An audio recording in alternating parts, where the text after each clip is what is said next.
9 pessoas ficaram até 2 anos e meio mais novas em média num estudo na Califórnia. O estudo foi feito no Stanford Medical Center em Palo Alto, na Califórnia, e apareceu na famosa revista Nature. Nele, 9 pessoas ficaram mais novas 2 anos e meio após tomarem uma combinação de 3 medicamentos.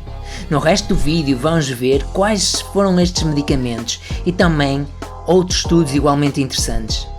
Quando vi a notícia do estudo, lembrei-me do filme do curioso caso de Benjamin Button, onde o Brad Pitt interpreta Benjamin Button, nasce idoso e vai ficando mais novo com o passar dos anos. Neste vídeo vamos ver o que é o relógio de Horvath e a sua relação com a idade biológica, os medicamentos que permitiram as 9 pessoas ficarem mais novas e outros 3 fatores que têm impacto em retardar o envelhecimento. Dê um gosto no vídeo e subscrevam o canal se ainda não o fizeram, porque isso ajuda na divulgação. As pessoas do estudo ficaram mais novas de acordo com o relógio de Horvath, que é um geneticista aqui na imagem. O microscópio ajuda a ver o que é muito pequeno, como estas células. Uma célula humana tem uma complexidade enorme, com cada componente a desempenhar um papel essencial. Um destes componentes é o ADN, que tem todo o nosso código genético. O ADN é um composto orgânico com forma de dupla hélice que foi descoberto por Rosalind Franklin, James Watson, Francis Crick e Maurice Wilkins nos anos 50. O ADN tem 4 bases de nome adenina, representada em verde claro, timina em roxo, citosina em rosa e guanina em azul. O cromossoma é o nome dado de uma longa sequência de ADN. Uma sequência de ADN tem sensivelmente 2 metros de comprimento. E esta sequência não fica solta dentro do núcleo, mas sim enrola-se em proteínas chamadas histonas. Isto faz com que partes do ADN fiquem disponíveis para leitura e outras partes não. Algo que pode acontecer às histonas é a sua metilação, ou seja, moléculas do grupo de metilo juntam-se à estrutura. Esta metilação também pode acontecer ao próprio ADN, representada aqui por estes pontos laranjas. Dá-se o nome de epigenoma ao conjunto das modificações que acontecem ao ADN, sejam elas por modificação do próprio ADN ou das histonas. O Steve Horvath notou que um certo padrão de metilação do ADN era quase inexistente para um embrião e que ia aumentando à medida que se ia envelhecendo. Isto permitiu criar um mapa entre a metilação do ADN e a idade biológica. Este é o relógio de Horvath. Como analogia, podemos pensar que o ADN é um livro com toda a nossa informação genética e estas modificações alteram as páginas do livro e não permitiam acesso a alguma das suas palavras. O epigenoma é muito importante.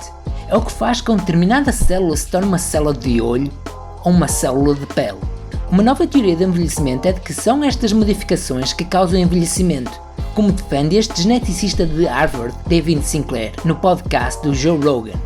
What I'm saying in my theory of aging is that it's not the DNA that we lose. That's the old theory. You know, the old idea that antioxidants hurt the DNA. Yes. Just throw that out for a while, maybe forever. What I think is going on is that the DNA is getting modified and the cell can't read the DNA the way it used to. Well, antioxidants have been the biggest disappointment in the aging field. It doesn't stop, 40 million people every day buying drinks with antioxidants in them. But antioxidants have, with very few exceptions, failed to extend the lifespan of any organism. O objetivo inicial do estudo não era estudar as causas do envelhecimento, mas sim ver se era possível fazer crescer novamente a glândula do timo, que normalmente começa a atrofiar depois da adolescência. Esta glândula desempenha funções importantes no sistema imunitário. A ideia era que o hormônio de crescimento poderia fazer com que esta glândula voltasse ao tamanho normal. O problema é que o hormônio de crescimento está relacionado com a diabetes, e por isso, além deste hormônio de crescimento, os pacientes receberam 2 remédios contra a diabetes, o DHEA e o metformin. Um dos resultados do estudo foi que a glândula de timo tinha mesmo voltado a crescer. Mas havia algo que o autor do estudo não tinha previsto. Era que as pessoas do estudo tinham ficado mais novas em média 2 anos e meio, de acordo com o relógio de Horvath. Esta é mais uma evidência que as modificações ao ADN podem estar relacionadas com o envelhecimento. Mas também é verdade que o estudo foi feito em poucas pessoas e que é preciso investigar mais. Há mais evidências, vindas de estudos com ratinhos, que a causa do envelhecimento tem origem nas modificações do ADN, ou seja, no epigenoma. Estes são dois ratos com a mesma idade, mas um deles teve o seu ADN partido e reconstruído algumas vezes, o que fez com que houvesse uma alteração ao seu epigenoma. O que se vê é que o rato que teve esta alteração parece mesmo mais velho que o outro.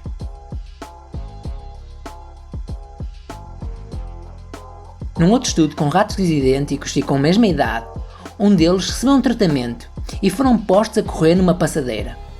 Dá para perceber que foi o rato da esquerda que recebeu o tratamento. But we had mice running 3 kilometers and then the machine stopped. And I get a text from the researcher, hey, the machine broke. And I said, check the software. And it turns out the software was written to stop at 3 kilometers because no mouse had run that far before. Para entender o que aconteceu é preciso perceber que a quantidade de uma molécula chamada NAD diminui ao longo da vida. E que se tem metade da quantidade de NAD quando se chega a meio da vida. Esta molécula está relacionada com a produção de energia e com a ativação de enzimas chamadas sirtuínas, que têm um papel importante no organismo. As sirtuínas são importantes para a regulação da cromatina, do ciclo das células, da reparação do ADN e das mitocôndrias, que são geradores de energia das células. Existem 7 tipos diferentes de sirtuínas nos mamíferos e as sirtuínas foram descobertas por Leonard Guarente nos anos 90. A grande questão é como se pode aumentar a quantidade de NAD. Os cientistas acreditam que existem pelo menos 3 formas possíveis. Uma através do exercício, outra através da alimentação e outra com medicamentos que aumentam a quantidade de NAD. Aquele rato que correu mais de qualquer outro recebeu um tratamento com uma molécula chamada de NMN. Aqui está um artigo que estuda mesmo isto. Este artigo foi publicado por David Sinclair, que é um geneticista de Harvard, e onde alguns dos autores são portugueses, como a Ana Gomes ou os professores Carlos Palmeira e Anabela Rolo. Esta é uma área muito interessante de estudo e que pode ter implicações muito importantes no futuro. Não se esqueçam de compartilhar o vídeo e de colocarem um gosto e inscreverem-se no canal. Obrigado.